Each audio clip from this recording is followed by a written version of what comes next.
Don't be a stranger to the self. Stand in your truth.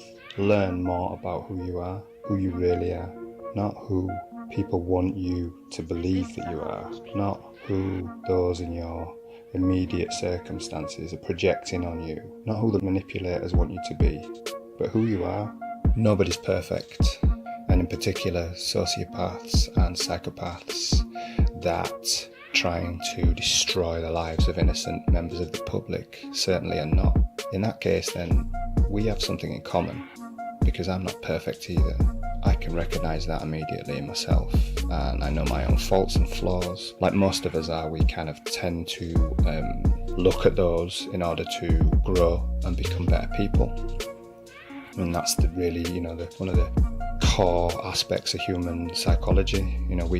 We want to evolve. We have plastic brains that can change and adapt to various situations. As a result of that, we can become victims of that plasticity, and we can be subject to assaults, psychological psyops, and mind control programs that can be instigated on an individual, that can use that very quality, that plasticity against the individual, and create a set of triggers and a set of psychological traumatic events that change the person's outlook on the world, which is exactly what they want. Right, nobody's perfect, and we're living in a complex world. Today I kind of want to talk a little bit about labelling and how we tend to label ourselves and how we allow other people to label us, and to dictate exactly how we're perceived in the outside world.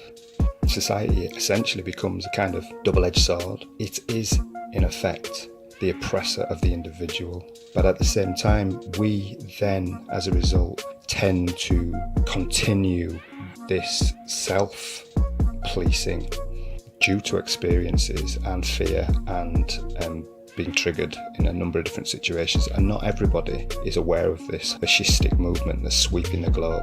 And I want to kind of appeal to the individual in all of us, and to say that, yep, it's very easy once you've been through this and you've survived that initial trauma, because there's a huge influx of trauma that is thrown at you, basically to crush your will as soon as you become aware of this program.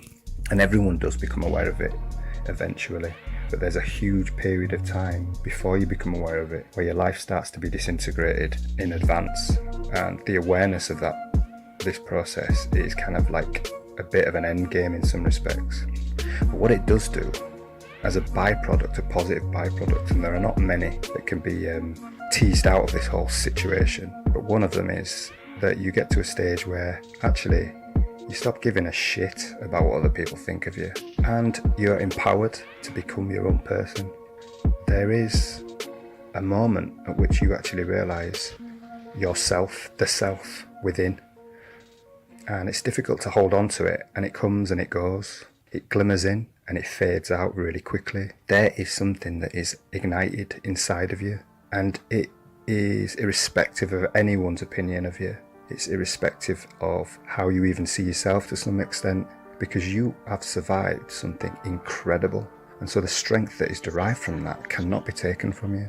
That strength is the core of which you're going to build a whole other life around yourself. One, hopefully, that allows you to find a way to survive. One that allows you to find your own voice, and one that allows you to stand for what's right and continue doing that. I think so often you are struck with such a sense of horror of what's been happening, a sense of disbelief to what's happening to others around you, that it leads to a huge amount of confusion, and the outside world doesn't help quite often. The people that you thought you trusted, of all of a sudden they've just twisted and changed on you. People stop communicating. You lose friends that you've known for 10, 15 years, people that you trusted, that you turn out to have sold themselves over, to screwing you over for a few extra quid. And it's destabilising, but at the same time, it's liberating. It's freeing, because there's something in that allows you to realise that you didn't fall apart. You went through the fires and you maintained your self-control, you maintained your dignity, and your true light shone. And no matter how people hate that. And you're going to find actually those people that have sold themselves over for a few quid or found that they didn't have a choice but to throw you under the bus in order to keep themselves afloat. And you can imagine they've been wrestling with their own conscience throughout this whole process. You have stood true to your path. And so there's a dignity in that. If you had a choice on paper to choose, and perhaps maybe some of you would say, well, actually, no, you're right. I mean, I would choose to be out of this situation and never be in it. But if you had a choice between being a TI and everything that stands for, and then being a sellout, which of the two would you choose?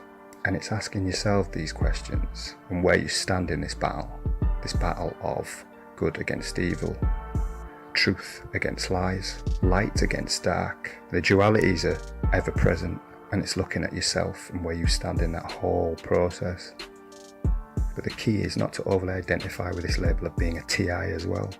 It's easy to fall into it, especially when you're hungry for knowledge, hungry to learn as much as you can about why this is happening to you as an individual. Why you? Why me? Why is this happening?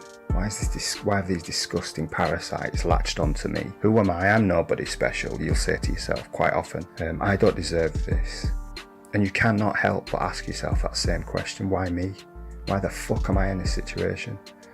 This is disgusting. Who are these people to take away my freedom and my naivety? But the fact is, we're moving into something, and I think it's global. I think it's going to affect all of humanity, and I think it's got some correlation to the whole singularity concept. Now, if you don't know what the singularity is, then look into it, because I think that's why this is happening. I think that AI has a huge part to play, and I think that people in control want to have complete control of human psychology, human will, and human independence, and the human spirit. And those with that incredible sense of human spirit and free will, they want to crush. They don't want them in this system. It's not going to work with that kind of psychology within this matrix. And so they want to eliminate and weed out those creative individuals, those individuals with that spark that when they walk down the street, people pick up on it, or they'll have a conversation with those individuals and they'll realize, actually, this person seems to have this kind of bigger sense of integrity or morality, and they want to crush that. They want to crush that in the individual, or they want to get rid of the individual with that. You have to live with how you treat others. And as I'm sure all of the perps have realised, once you give that privilege away, once you step on another person, it gets easier and easier, but at the same time, you're stepping further and further away from the richness of what it is to be a free human being. And sure, yeah, I mean, if you're going to get a new car, then sure, you can give that away. Depends what you value. In the beginning, there's this intense thirst for knowledge about what the TIs are. Some of it is crazy, like it's way out there, it's intense and it's shocking and it's crazy, and some of it I've experienced.